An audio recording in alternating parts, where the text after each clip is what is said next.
আসলে সকলকে যেটা অত্যন্ত বিনয়ের সাথে অনুরোধ করতে চাই, শব্দ চয়নে আমাদের একটু নিজের দিকে তাকানো উচিত, আয়নার সামনে দাঁড়ানো উচিত। আমি আপনারটা শুনবো, আপনি আমারটা শুনবেন, গঠনমূলক সমালোচনা করবেন। শব্দ চয়নের দিকে খেয়াল রাখতে হবে, কারণ আমরা কেউ কারো প্রতিপক্ষ নই। আমরা হচ্ছি সেই শক্তি যারা 5ই আগস্টের আগ পর্যন্ত কাঁধে কাঁধ মিলিয়ে একসাথে রাজপথে ছিলাম ফ্যাসিস্ট হাসিনার বিরুদ্ধে, আওয়ামী লীগের বিরুদ্ধে, ভারতীয় আধিপত্যবাদের বিরুদ্ধে। আজকে নির্বাচনকে সামনে রেখে যখন শব্দ চয়নে আমরা একে অপরকে শত্রু বানানোর চেষ্টা করছি এবং বিভিন্ন শব্দের মাধ্যমে একে অপরকে আঘাত করার চেষ্টা করছি, সেই সময় আমাদের মধ্যে একটা দূরত্ব সৃষ্টি হচ্ছে এবং এই দূরত্বটার সুযোগ নেবে হচ্ছে আওয়ামী লীগ। এই দূরত্বের সুযোগে মেজর সাদিকরা জন্ম নেবে, যারা বসুন্ধরায় বসে গেরিলা ট্রেনিং দেবে। সাদিক সাহেবের স্ত্রী কোঅর্ডিনেট করবে, দিল্লি থেকে অর্থ আসবে, অস্ত্র আসবে, নতুন করে গেরিলা হামলা হবে, আর আমরা ক্ষমতার লোভে নিজেরা মারামারি করতে থাকবো। এই জায়গাটা একটু সংযত হতে হবে। একটা মানুষ পিআর পছন্দ করতেই পারে, তার ব্যক্তিগত অধিকার আছে। আরেকটা মানুষ পিআর পদ্ধতি পছন্দ করবে না, সেটাও তার ব্যক্তিগত অধিকার। কিন্তু কোন পদ্ধতিতে নির্বাচন, এইটাকে সামনে রেখে যখন আপনারা কাদা ছোড়াছুড়ি করবেন, একে অপরকে গালাগালি করবেন, এবং আমি অন্যান্য নেতৃবৃন্দকে বিনয়ের সাথে বলতে চাই, আপনাদের শীর্ষ পর্যায়ের নেতৃত্বের দিকে তাকিয়ে দেখেন, কেউ একে অপরকে গালাগালি করছে না। আপনারা মাইক পেলে এই জাতীয় শব্দ ব্যবহার করা শুরু করেন। নীল নকশা চলছে, ষড়যন্ত্র চলছে। কেন ষড়যন্ত্র? তো বাংলার মাটিতে আওয়ামী লীগ করেছিল। ষড়যন্ত্র হয়েছিল দিল্লি থেকে, পরিচালনা করত র। আজকে একটা জাতীয় নির্বাচন সামনে, কে কার আগে ক্ষমতায় যাব, এই কারণে আমরা উন্মাদ হয়ে নিজের ভাইকে আজকে ধাক্কা দিয়ে সরিয়ে দিচ্ছি। শেখ হাসিনার আমলের পুলিশ যখন গুলি করত, দেখে করত, তুমি বিএনপি, তুমি জামাত, দেখে দেখে গুলি মেরেছিল। জনতার অধিকারের চেয়ারম্যানকে যখন উঠিয়ে নিয়ে গিয়েছিল, তখন দেখেছিল কোন দল। আমাদের যখন আঘাত করা হয়েছিল, তখন মেপেছিল এটা বিএনপি না জামাত না জাগপা না জনতার অধিকার না কোন দল নাকি গণ অধিকার। তাদের সামনে আমরা ছিলাম তাদের প্রতিপক্ষ।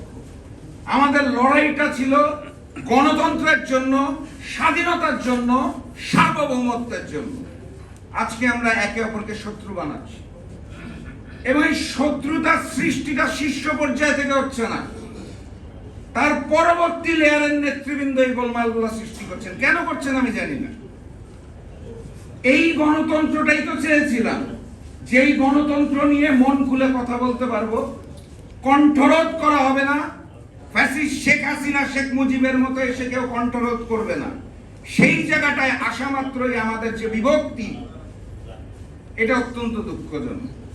আমি বিনয়ের সাথে অনুরোধ করব, বক্তব্য দেওয়ার সময় শব্দ চয়নগুলো, ভাইকে শত্রু বানিয়েন না। কালকে যদি দিল্লি থেকে আক্রমণ আসে, কালকে যদি আওয়ামী লীগ আক্রমণ করে, ওই বিএনপি, জামাত, ইসলামী আন্দোলন, গণ অধিকার পরিষদ, জনতার অধিকার পার্টি, জাগপা, এমনকি এনসিপি, সবাইকে একসাথেই দাঁড়াতে হবে। আপনি বাদ দিতে পারবেন তখন? ওই পাশ থেকে যদি গেরিলা হামলা আসে, তখন আপনি বাছাই করবেন যে আপনি এনসিপির, আপনি হাঁস খেতে চেয়েছেন, আপনাকে নিব না যুদ্ধে, মানা করবেন? নাকি বলবেন যে আপনি শিবির, শুনেছি আপনি এক সময় রক কাটতেন, আপনাকে নিব না সাথে যুদ্ধে। আওয়ামী লীগ আসুক, গুলি করুক, গেরিলা যুদ্ধ চলুক, আমরা তখন বিভক্তিগুলো সৃষ্টি করব। আমাদের দুর্ভাগ্য ওই জায়গায়, যখন 5 তারিখের পর আমরা বিভক্তিতা সৃষ্টি করলাম। আমরা পারলাম না একটা জাতীয় নির্বাচন পর্যন্ত একসাথে থাকতে। আগামী নির্বাচনটা যদি আমরা সবাই অংশগ্রহণ করতাম আর ফ্যাসিস্ট শেখ হাসিনা ক্ষমতায় থাকতো, আমরা একসাথে জোটবদ্ধ হয়ে নির্বাচন করতাম না? অতীতে করি নাই? ফ্যাসিস্ট শেখ হাসিনা চলে যাওয়ার পর আমরা আলাদা হয়ে গেলাম, একটা ভ্যাকুয়াম ক্রিয়েট করে দিলাম। আমরা তো পারতাম সবাই একসাথে থাকতে, একসাথে আগামী জাতীয় নির্বাচনটায় অংশগ্রহণ করে একসাথে 5 বছর দেশটাকে সংস্কার করা, রাষ্ট্রটাকে মেরামত করা এবং আওয়ামী লীগকে চিরতরে নিশ্চিহ্ন করতে পারতাম। আমরা পারতাম 5 বছর সবাই একসাথে ক্ষমতায় থেকে ভারতীয় আধিপত্যবাদকে নিশ্চিহ্ন করতে, কিন্তু দুঃখজনক হলেও সত্য আমাদের বিভক্তিটা হয়ে গেছে। অতএব আমি আবারও হাত জোর করে আপনাদের কাছে মাফ চাইছি এবং ক্ষমা চাইছি। আপনাদের নিজেদের দলের শীর্ষ নেতাদের দিকে তাকান, কেউ কাউকে দোষারোপ করছে না, গঠনমূলক সমালোচনা করছে।